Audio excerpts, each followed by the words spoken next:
ગાંધીનગરમાં ડોક્ટર બાબા સાહેબ આંબેડકર ભવન ખાતે ટીબી મુક્ત ભારત અભિયાનના નેજા હેઠળ 100 દિવસ ટીબી નિર્મૂલન કાર્યક્રમ યોજાયો હતો. તેમાં આરોગ્ય મંત્રી ઋષિકેશભાઈ પટેલ, આરોગ્ય અગ્ર સચિવ ધનંજય દ્વિવેદી સહિત ટીબીને માત આપનાર લોકો પણ મોટી સંખ્યામાં જોડાયા હતા. કાર્યક્રમમાં આઈએએસ અધિકારી ધનંજય દ્વિવેદી ટીબીના દર્દીની ઘટનાને વર્ણવતા ભાવુક થયા હતા. ચાલુ સંબોધનમાં અગ્ર સચિવની આંખો અશ્રુભીની જોવા મળી હતી. ધનંજય દ્વિવેદીએ એક મહત્વની વાત વર્ણવી કે આપણાને જેમ તાવ આવે છે તેમ જ ટીબી થાય છે. જો તાવની દવા થઈ શકે તો ટીબીની પણ દવા થઈ જ શકે.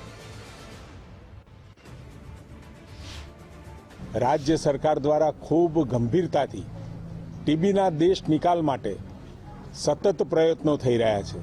નિક્ષય મિત્રો બનાવવા, 1000 રૂપિયા ગરીબ અને મધ્યમ વર્ગના પરિવારોના પોષણ માટે આપવા અને સાથે ઘરે ઘરે જઈ અને ટીબીના દર્દી એક વખત આઈડેન્ટિફાય થાય એના પછી એને ચોક્કસપણે એ દવા ગળે એ પ્રકારની વ્યવસ્થા ગોઠવાયેલી છે.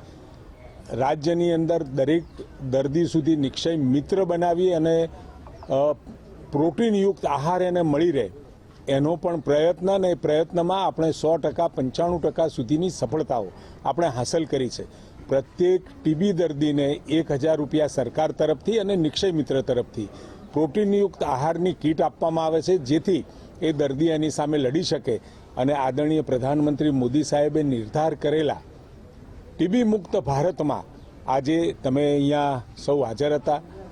જે લોકોએ ટીબીનો જંગ લડી અને જીતેલા લોકોએ જે અભિપ્રાય આપ્યા અને સાથે જે હાલ ટીબીના દર્દીઓ છે એમને પણ જે અભિપ્રાય આરોગ્ય વિભાગ અને આખું જે એન્વાયરમેન્ટ દેશમાંથી ટીબી ભગાડવાનું જે બન્યું છે એ હવે હું માનું છું કે ચોક્કસ ગુજરાત 2025ના અંત પહેલાં ટીબી સામેની આ ઝુંબેશ ખૂબ સઘન રીતે ચલાવી અને ટીબીના નિર્મૂલન તરફ આપણે આગળ વધીશું. અત્યારે 1,40,000 જેટલા દર્દીઓ આપણે આઈડેન્ટિફાઈ કરેલા છે અને તમામની સારવાર ચાલુ છે અને એમાંથી લગભગ 90% દર્દીઓ સાજા થયા.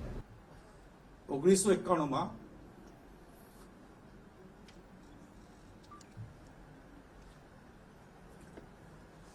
બે વખત ઓક્સિજન મગજમાં ન પહોંચવાથી કોમામાં ગયા.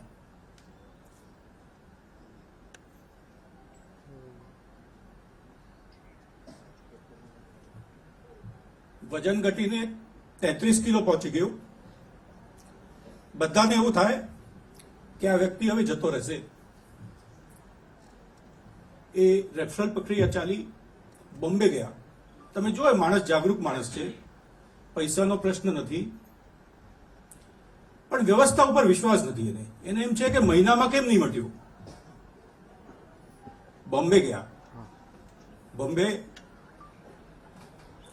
ના ડોક્ટરે કહ્યું, જો ફલાણા ભાઈ, હું કહીશ એમ કરશો તો 10 વર્ષ જીવશો, ને નહીં કરો તો 2 મહિના નહીં નીકળે. વજન ઘટીને 33 કિલો થઈ ગયો હતો. એ માણસે કહ્યું કે તમારે 18 મહિના સુધી નોન સ્ટોપ ગમે તે પરિસ્થિતિઓ આ દવા લેવી પડશે. આટલા બધા ડોક્ટરે કહ્યું છે તમને, તમારે વિશ્વાસ રાખવો પડશે, તો શોર્ટ તમારા નિક્ષય થઈ જશો.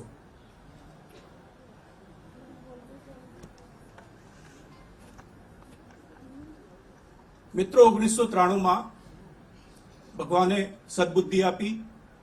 એ વખતે 18 મહિના સુધી આ ડોટ થેરેપી ચાલતી હતી. 18 મહિના સુધી દવા લીધી,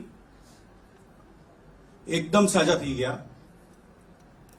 આ કિસ્સો હું કહી શકું એટલા માટે કાલે મેં ફોન કર્યો, એમની પરવાનગી લીધી. આજે 68 વર્ષની ઉંમરમાં એ વ્યક્તિ છે. 61 કિલો વજન છે. 58 થી 33 પહોંચ્યો તો 33 થી 61 છે. એટલા માટે શેર કરું છું કે ટીબી ગમે તે પરિસ્થિતિમાં હોય, મારા જેવા સાજા માણસને થઈ શકે, ગરીબ માણસને થઈ શકે. ટીબીમાં કોઈ શરમ રાખવાની જરૂર નથી. એને આપણને જેમ તાવ આવે એમ ટીબી થઈ શકે. તાવનો ઈલાજ છે એમ ટીબીનો ઈલાજ છે. અને મારા જે ડોક્ટર મિત્રો છે એમને કહેવા માંગુ છું, સાઇનોસિસ હોય, કોમામાં હોય, ગમે તે હોય, 100 કિલોનો માણસ 33 કિલો થયો હોય તો પણ ટીબીનો દર્દી અગર ડોક્ટર ધારે તો એને મરવા ન દેવો પડે અને આપણે નક્કી કરી શકીએ કે ન મરી શકે ટીબીથી. 35 વર્ષમાં મેડિકલ સાયન્સ ઘણું આગળ આવ્યું છે. એ વખતની દવા, આજની દવા, એ વખતે જે નિદાનમાં સમય લાગતો હતો, આજે આપણને ટ્રુનાટ ને એ સેમ ડે નિદાન કરી આપે છે. એ વખતે કલ્ચર કરવો તો તમે તમારું ખૂન ને લોહી મૂકીને આપો ને 14 દિવસ કે 21 દિવસ પછી, 22 દિવસ પછી બોલાવતા હતા. આજે સમયમાં પણ ઘટાડો થયો છે.